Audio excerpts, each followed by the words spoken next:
Good morning, everybody. Betting for breakfast, week 6 college football bets. I'm Mark Drumheller, and I'm here with Dave Gleckner. Dave, back after taking last week off. We rang up some winners in your absence. I know you've been hot this season. How you feeling getting into week 6? Good, man. Still posted some winners last week, 3-2 overall. It stunk early. I was 0-2 as I rolled out that Wisconsin bomb.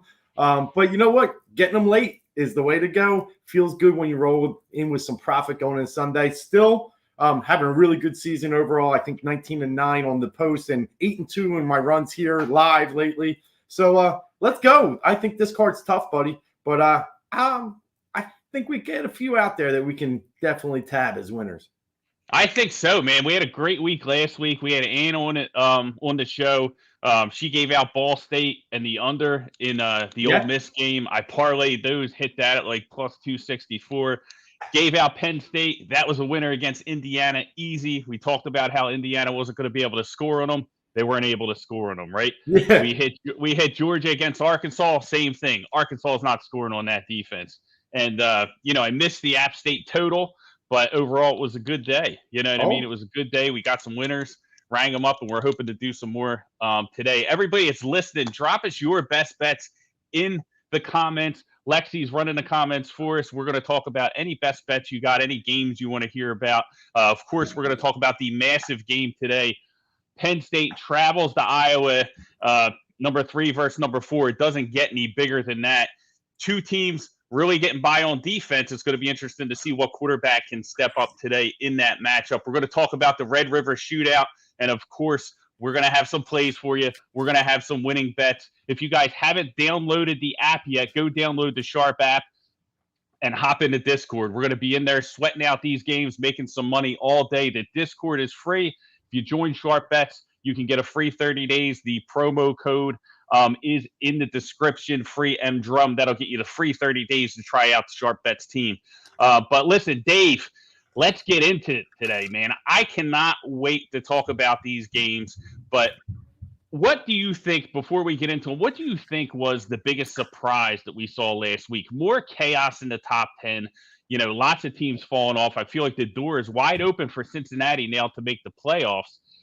We saw Oregon go down to Stanford. The Pac-12 seems to be wide open. What was your biggest takeaway from what you saw last week on the board?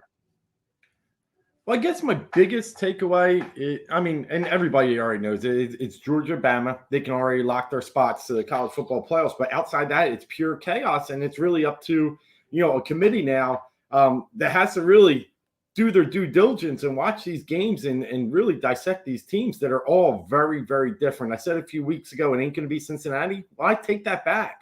I think they rightfully, the wins at Indiana and Notre Dame, they still got a couple of games in their conference. UCF's going to be one that, is going to be key. Could even see them twice.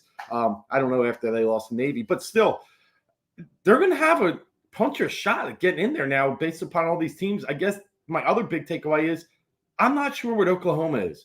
And, they struggled once again. Were able to pull away. They have fans cheering to bench Spencer Rattler. They were booing against him.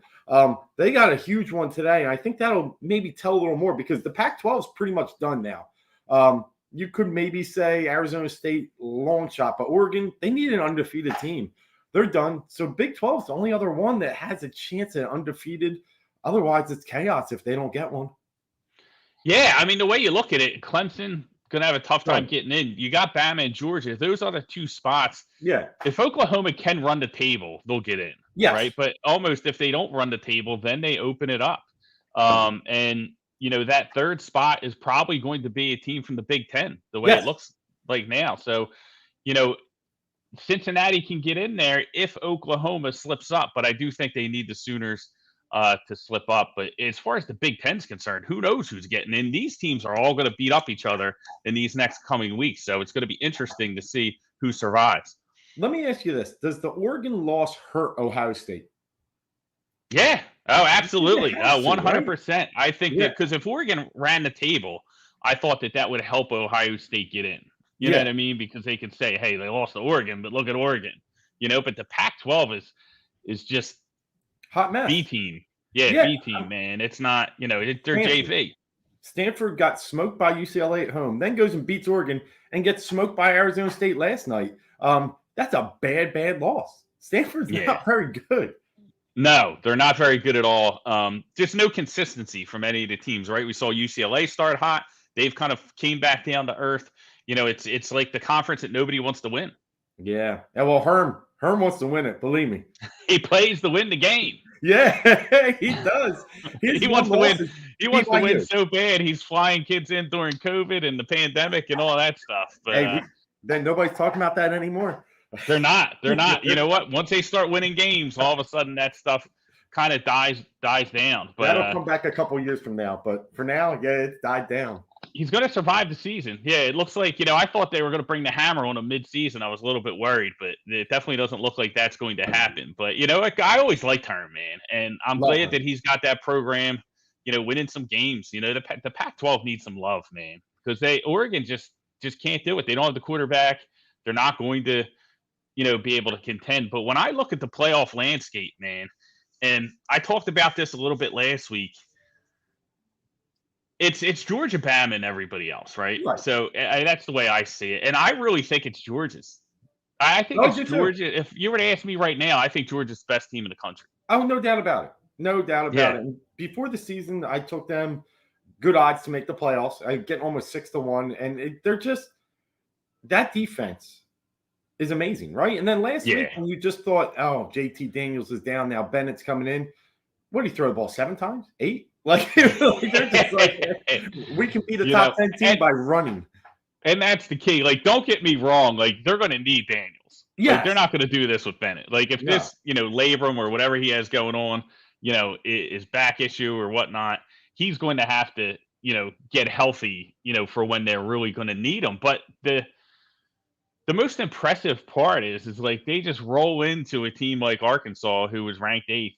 With their backup quarterback and just absolutely pulverize them. Like that game was not close, was not competitive. We were on Georgia the whole way. We cashed in on that, but they just dominated them with Bennett. Didn't matter. Quarterback's out. You can move the line all you want. They're going to catch the ticket. And we saw that last week. And they got 3 straight ranked opponents coming up today with Auburn. Then next week with Kentucky, a week off with then Florida. After that, it's just, cruise control. So I think they're going to have to squeeze in Daniel somewhere. I don't know when. I heard maybe today, but I don't think so. We'll see. I don't think you need them today against Auburn, but we'll see. Yeah, definitely. Next week, we're going to have Rachel Vanarajay going to be back with us to talk about Georgia and Kentucky. So I think that's going to be a real big matchup. So it's going to be awesome to get Rachel on here. And we'll have some fun with that next week. But let's get into this week's games, Dave. We got 2 big games. I want to talk about the Red River Shootout first a little bit before we get into the big one, Penn State and Iowa. Oklahoma, we talked about it, just not the same Sooners, right? Everybody's waiting for the light switch to come on, waiting for it to click. Solid Verbal said it best. They said sometimes, you have to believe what these teams are showing you on film. It's almost like the Sooners are in the hostage video winking at you like, hey, man, like this is for real. This is who we are. And nobody wants to believe it, right? Everyone's just penciling them in the playoffs. They got a little bit of a test with Sark, new coach trying to refine the culture. Very big spot here for Sark and Texas. Getting, this one's kind of fluctuated between 3 and 3.5. Some people are showing value on the Longhorns at, on the other side of the key number. What are your thoughts in this game? Can Spencer Rattler get this offense moving? Well, Texas 4-1, Oklahoma 5-0. Texas is 1 lone loss at Arkansas. Doesn't look so bad, right? I mean, at the time it was a little bit eye-opening, I guess, the score. But going down losing to an SEC opponent, not the worst in the world, and one that actually ended up in the top 10, but not anymore after last week. But still, not terrible. And then Oklahoma 5-0, a narrow 5-0. I mean, close calls against several teams, including West Virginia just a couple weeks ago. Texas, the underdog seems to play well in this rivalry. And Texas seems to get up for this. It's a game that's really, circled on the calendar every single year. And now it's Sark's first time against Lincoln Riley. He's going to use that as motivation. He's coming in here trying to, this is a recruiting game for him, right? He can use this, as motivation going into the offseason this one win is bigger than any win that he could have the entire season. I think Texas is live in this game. I think everybody expects Oklahoma to finally bounce back, finally find their feet. I'm not sure. I mean, I do have a lot of confidence in Oklahoma's defense. Nick Modino is playing tremendous on the line, but in the end, they just haven't been able to impress moving the ball, and I just don't think you just flick the switch. Yeah. I think that, the big issue I feel like with that offense is they don't get the explosive plays, that they're used to. And it's, I don't know how much of that is Rattler, and I don't know how much of that is play calling or how the, roster is constructed. But I just think that, they need to figure it out. And we're at the point in the season where I just think that they're going to be able to win some games against some opponents, and that might be today, where they're just the superior team. And they're able to make these mistakes, and they have enough talent to kind of overcome them. But this is a matchup. I was undecided on this one. I don't know where I would lean, to be honest with you. I don't even have a play in this game. I think the number is very fair at the 3.5, because Texas is going to come in here. They're going to try to run the ball at this defense, with Robinson. They're going to try and, make some plays. And I think that, they're a team, Texas, that could kind of sneak up and get Oklahoma if Oklahoma gets off to a slow start. You would think this type of rivalry game, Oklahoma is going to come in and be ready. But, I mean, they've had us scratching our heads a couple times this season. They have. And, I mean, the key is Bijan Robinson. I really think so. Mm-hmm. It's Oklahoma, just going to sell out and make them throw the ball with Tom. Maybe. And that's really the strategy you would like to see. But he went for 216 versus a good TCU defense last week. And like I mentioned earlier, there's just the fact of this rivalry. It's so big. Texas is 7-2 in the last 9 games. All underdogs, but 7-2 ATS. They tend to get up for this game. They tend to be undervalued. This is a year that, the spread's a lot tighter than it has been in past years. They've been a dog 13 straight times in this series. So they're used to it. I don't love the game either way. But for me, I'm going on what I've seen with my eyes, what I see with the numbers. And I would lean Texas, especially with that 3.5 number. I think they can win this game. Yeah, I think so too. What was last year? The year it was a crazy game. It was like 44-41, or was that the year before? No, I think it was like Oklahoma was like bad last year. I think they benched Rattler, so I don't know if it was last year. It was the 44-41. Yeah, it was a tougher game. But the games are always close and they're always wild, and it's that automatically makes you kind of lean dog. But I don't know, man. I don't know. Oklahoma is a team that I've kind of stayed away from this year just because of the variance within how they play each week. They come out and they struggle, throw a bunch of picks against Tulane. You just never know. But definitely going to be an exciting game, guys. If you have best bets, drop them in the comments. We want to hear from you. But let's get into the big one, Dave. Let's get into number 3 versus number 4. Penn State travels to Iowa at Kinnick Stadium, going to take on the Iowa Hawkeyes, who seem to be everybody's darling. The football fans, they love defense and they love turnovers, right? One of the most exciting parts of the game. We watch games as football fans.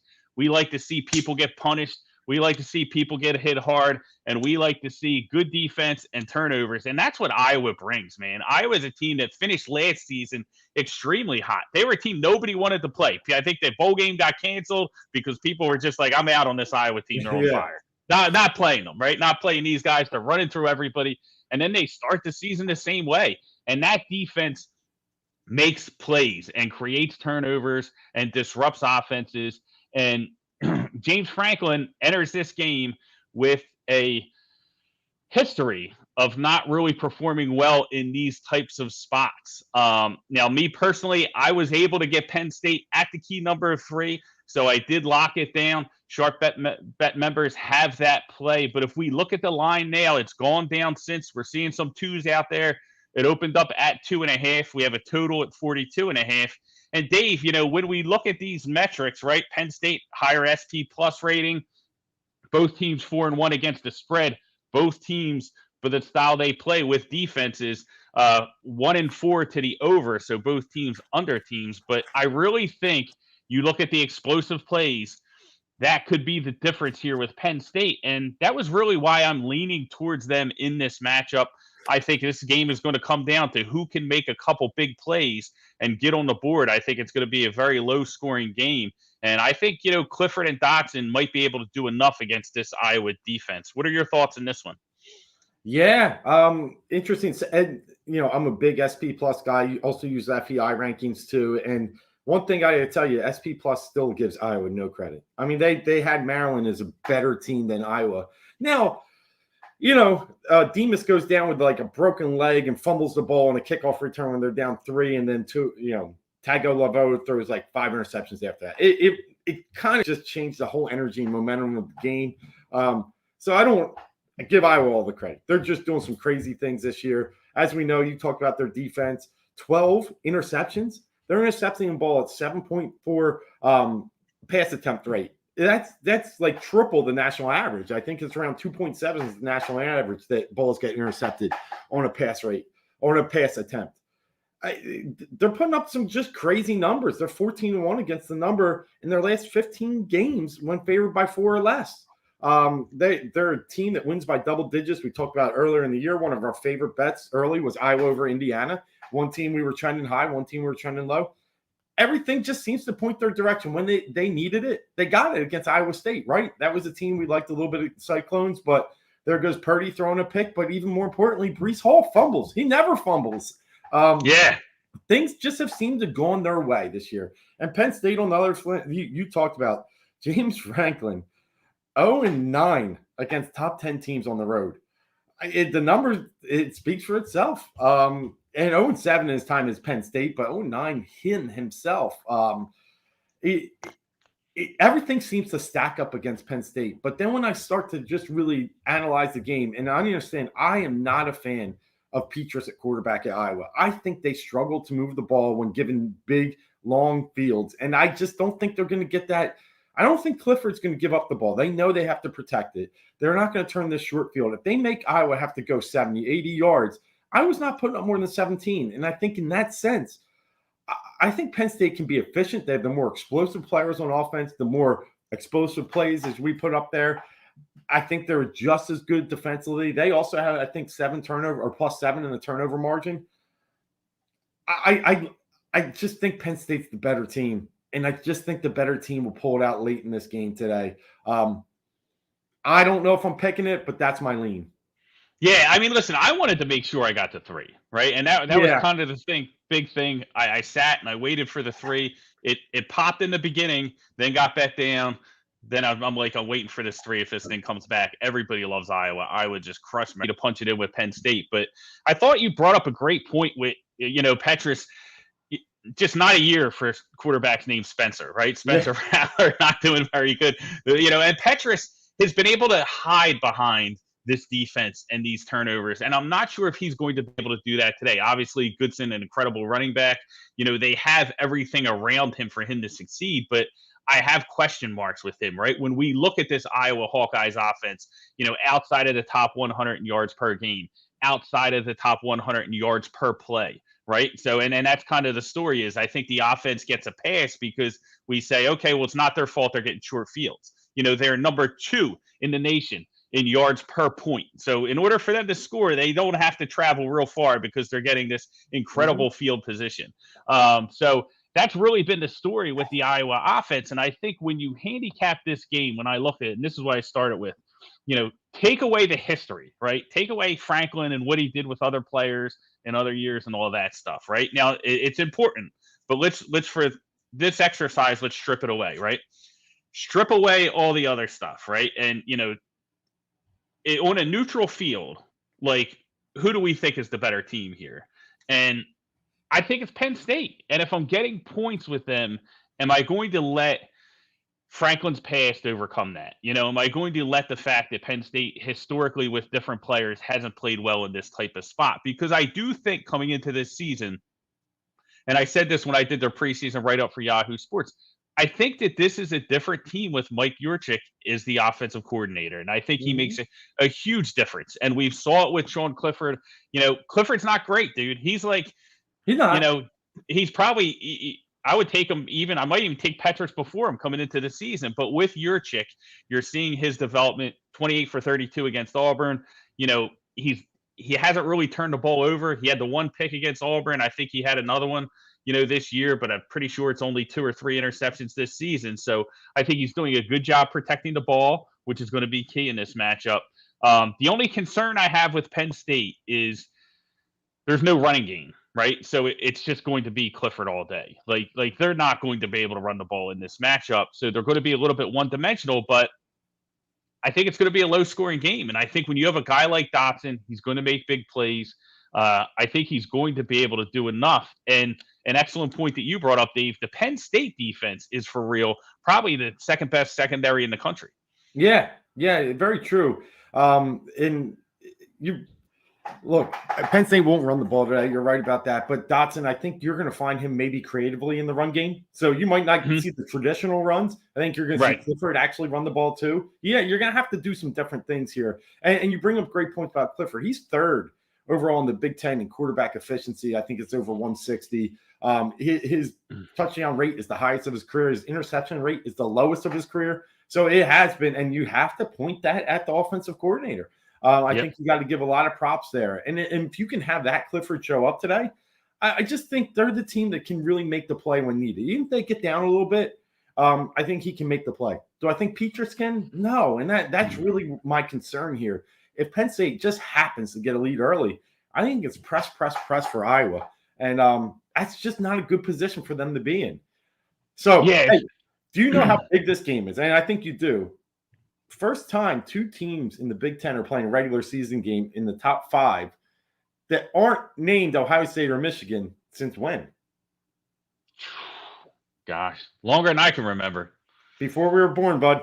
Man.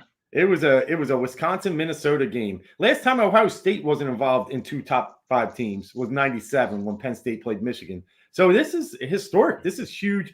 These 2 teams are not on the same side in the Big Ten. They're on opposite sides. So it's an enormous game. Could potentially see each other again, So, the winner of this really positions themselves. I mean, if it's Iowa, write the ticket. They're in the Big Ten championship, right? Penn State still has some work to do with Ohio State and Michigan on their side, but this is huge for both teams. I think even bigger for Penn State based upon who they have coming up. Yeah, and like I said, we talked about the playoff window, right? We thought the door is open. Yes. Like these guys, this is going to be a huge game. It's not going to determine anything because these guys are going to be playing each other in the Big Ten all year. Lots of tough games on the schedule. So many tough teams in the Big Ten this year. You always have your Ohio State, but Michigan, we'll talk to Lexi a little bit later, stepping up to the plate. And even Michigan State, like even some of the middle tier, bottom tier teams are tough outs in that Big Ten, man. So it's going to be awesome to see how it all plays out. But it starts tonight, and it starts with, Iowa and Penn State. And to me, it's going to be real interesting to see how Petrus reacts if he gets taken out of his comfort zone as far as the game script is concerned, right? Penn State gets off to a lead. They have to play from behind against a very good secondary. How's that going to play out? But I think it's going to be an incredible game. I just had to take the points. With the key number 3, I had to take the dog in this spot. I'm a huge Penn State fan. I think they're undervalued because of the history with James Franklin. But I think your chick makes the difference, and I think the Nittany Lions get it done today. You've been hot on Penn State. I got to give you props there. I haven't read them great all year. But yeah, you've hit them the last 2 weeks with Auburn and Indiana tickets. So let's get that third. Let's make it a trifecta. I like it. Let's get the turkey, man. 3 in a row. Bang, bang, bang. Bowling. Another team that we've been hot on. Coastal Carolina last night. Yeah. Coming through. Or Thursday night. Coming through. Cash that in. I hit that minus 17.5. I got it early, but then game time, I took the under too. I parlayed the minus 20 with the under. That was a little bit of a sweat. Andrew gave me the under. She said, hey, listen, I like the under in this one. We were sweating that one out as the clock was going down. Looked great in the first half, and then all of a sudden, a ton of scoring in the third quarter. But we were able to get to the window with it. So nice Thursday night for me. And Coastal Carolina just continues to cash. And, guys, I'm never going to give out Coastal Carolina as a bet on this show because I'm auto betting them every week because that's what we do here, right? Fair. So and we just bet Coastal Carolina. There's no edge. There's nothing to it anymore. It's just we keep betting them. They keep winning. So I'm obviously not going to present that as some kind of sharp edge or whatnot. We just love Coastal Carolina. They Gotta bring us love a 'em. ton of money.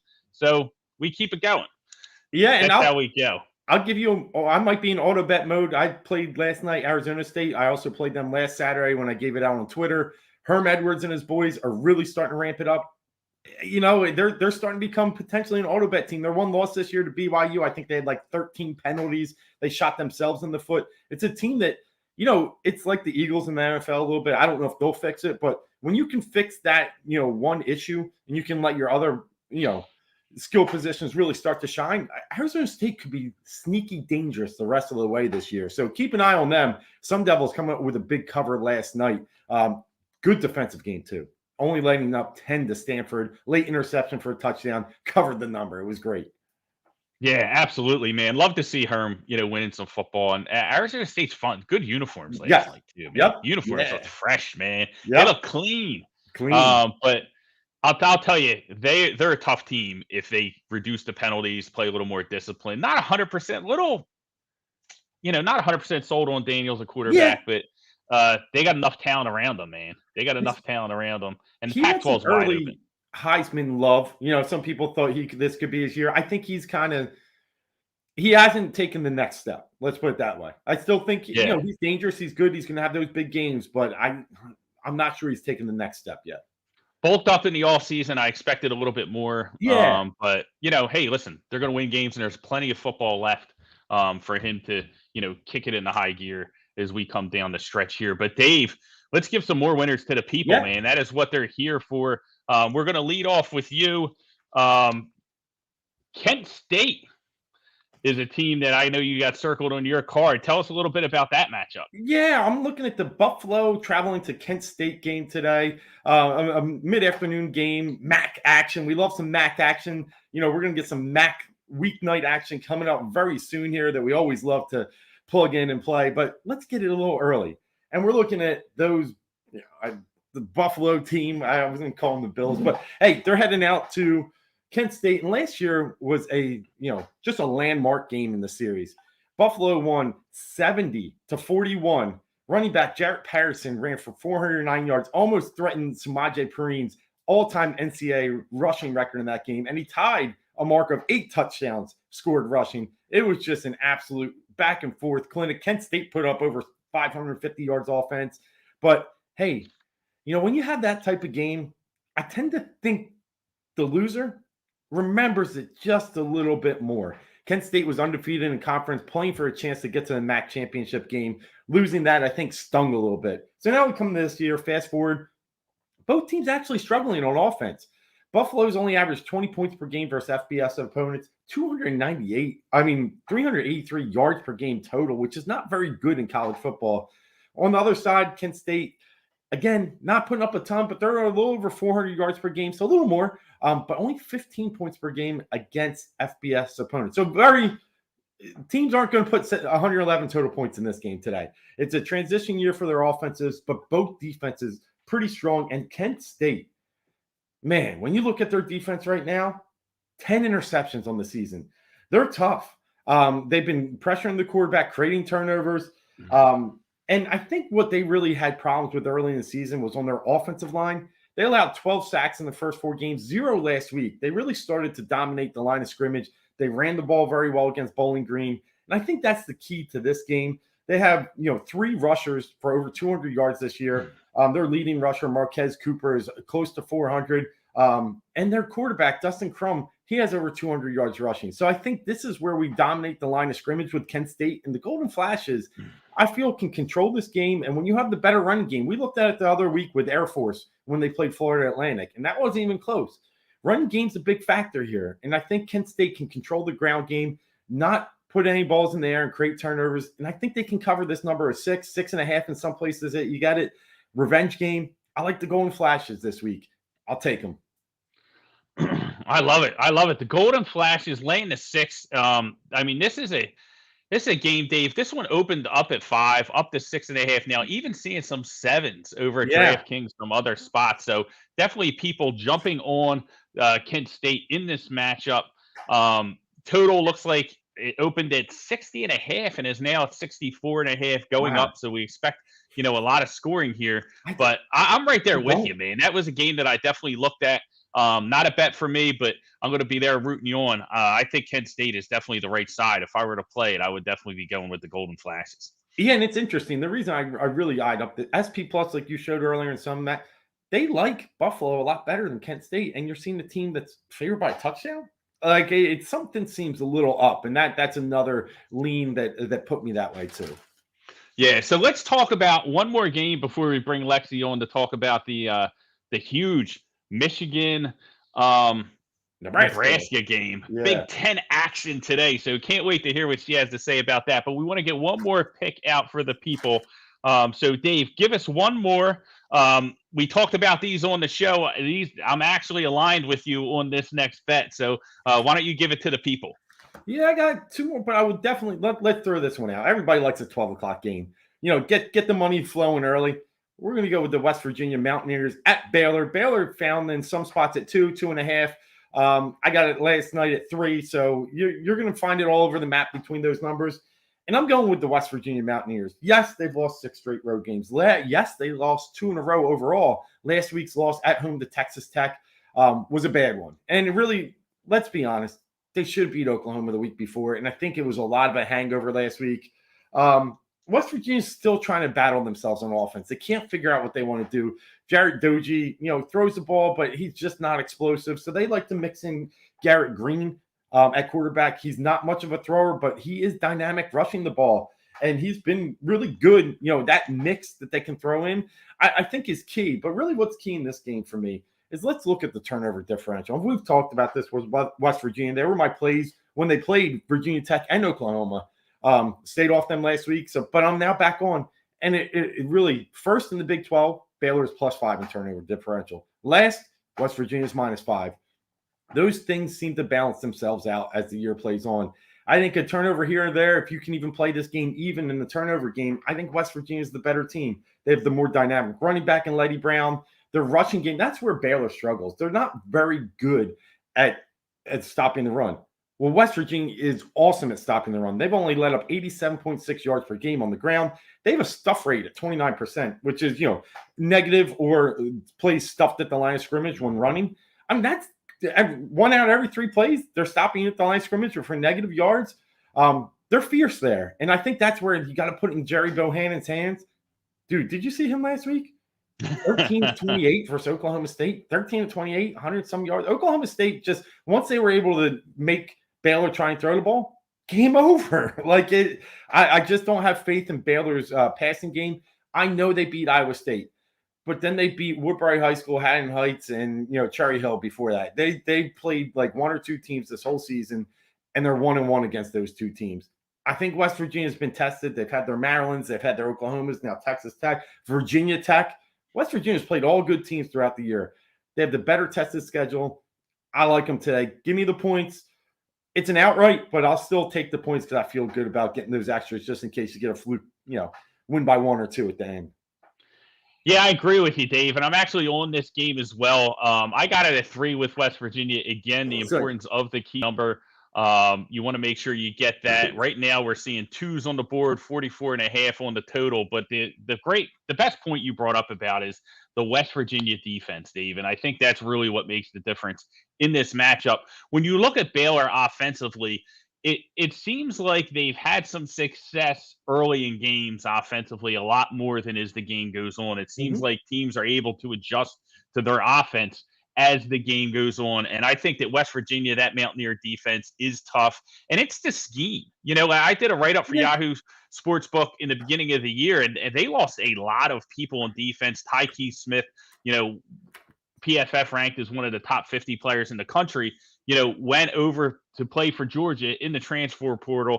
For them to lose an All-American player like that, and they just keep filling them in. It doesn't matter. They keep, it doesn't matter if the talent level decreases. They have a scheme there that seems to work for them, and they're able to kind of, really rise to the occasion against this type of opponent, I feel like. And, with Baylor, I just don't think they're going to be able to get much going offensively. Again, don't love the quarterback production that we're seeing out of West Virginia.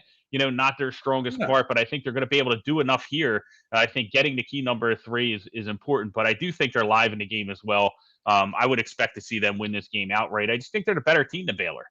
I agree. And I mean, Baylor runs for almost 240 yards per game. I mean, that's really, you're putting up their strength against West Virginia's strength. I think they neutralize that. Then you got to throw the ball, and I just don't have confidence Bohannon. On the other side, West Virginia, like we said, Dozie not been good, right?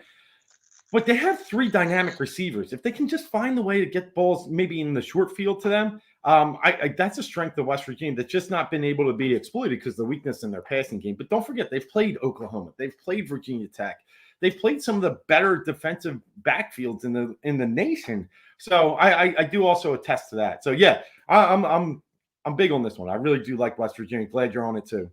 Absolutely, it's going to be a winner. I can feel it. But let's move on to Michigan and Nebraska. Let's bring Lexi on with us to talk about that matchup. Jim Harbaugh and Scott Frost, 2 head coaches, Dave, that are really under fire coming into the season. And now they are facing each other in what is a very high-profile game that I think a lot of people didn't expect coming into the year. Michigan has really defied its doubters during the year. Everybody's kind of waiting for Harbaugh to blow it, but he just keeps coming through. Michigan keeps winning. And a lot of people are high on Nebraska in this game. We're seeing the line at 3.5. Lexi, what is the feeling in Michigan coming into such a big matchup? Yeah, I mean, I'm for one, I'm not writing off Nebraska like a lot of people are. They've just done nothing but improve every game, showing more, working harder. But it's definitely nervous. I mean, I think this season, every game is Harbaugh's biggest. I think he's, we still have a lot to prove. I think the reason that some people are choosing Nebraska is because of our history with away night games or any kind of big game on the road, So this is definitely the year that they just got to get their act together and just start proving everybody wrong, because, once we start doing that, then you're going to have a better,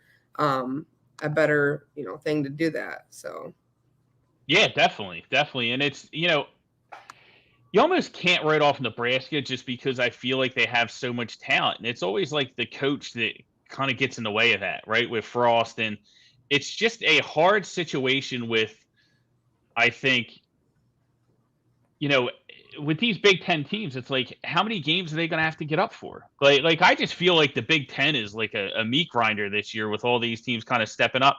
And we've seen Nebraska play better after that Illinois matchup, and it's like, is Michigan in this spot going to be able to come through? I think they can win on the road at Nebraska, but it is going to be a crazy atmosphere. Yeah, the atmosphere just at night in Nebraska alone, because, it's just all they got is college football out there. So it's going to be intense. But, I mean, it's going to be not having turnovers. It's going to be handling the ball well like we have every single game. I've seen a lot of people only talking about Blake Corum and everything and kind of forgetting about all the other offensive weapons that Michigan can rely on. So I think that's going to be the biggest thing, that just taking advantage of weaknesses on Nebraska. And, I was watching that Arizona State game last night and saw that Jason Benetti was talking about Michigan, and it's like they're a bakery going out of business with only 1 turnover, so, it's just really going to be about not turning over the ball and just running. I believe that they can do it. I think we can come out with a win. They got to be ready. They got to be prepared. It's going to be your typical low-scoring, grind-it-out Big Ten type of game. Dave, how do you see this one playing out? Do you think Harbs can do it again? Yeah, I do. I mean, Michigan's a better team. It's just dangerous. And I just got to put it out there. 2 straight road games like this. Yep. I know they rolled in Wisconsin. It was a little closer at half, and then they were able to extend it in the second half. And McNamara looked like the better quarterback by far. So does every other Division I quarterback when you're going against Mertz. But that's it. It's just 2 straight road games of this magnitude. I think it's just such a tough spot for Michigan, in my opinion. Now, it's a no play for me, mainly because Scott Frost. This guy, right. They're 5-15 in 1 possession games in his tenure. And they've lost all 3 games this year by 1 possession. And what's the spread? It's under the 3. You'll see it 3.5 somewhere. It's a 1 possession game. For that money, I have a little more faith in Harbaugh. I think come out with the win. The number I'm a little worried about. I'll probably lean Nebraska, but and Martinez, I don't know how he moves the ball against Michigan. I know they scored 50-plus points last week against Northwestern, but that was like a tune-up, right? This is the real deal. Northwestern stinks this year. I'm just a little nervous. That's why it's a no play for me about Michigan being able to do this 2 straight weeks. It's just hard on the road. It really is. Michigan's this first 2 road games of the year, right? I think they only have 4 all year. Yeah. So it's but that's how I am. It's a no play for me as well, just because I can't. I mean, number one, I think if it was probably any other coach, I'd probably take Nebraska here. But you just can't with Frost. And it's a real tough spot for Michigan, but I think they win the game. Like I don't know if I had to guess, you know what I mean? I think they can come away with the win just because I just think that, they have the coaching advantage in this one. They probably have the talent advantage. And they have a clear path to victory. I don't know. I mean, Nebraska impressed me against Michigan State, but outside of that, I haven't been as impressed with them as I think the general public has.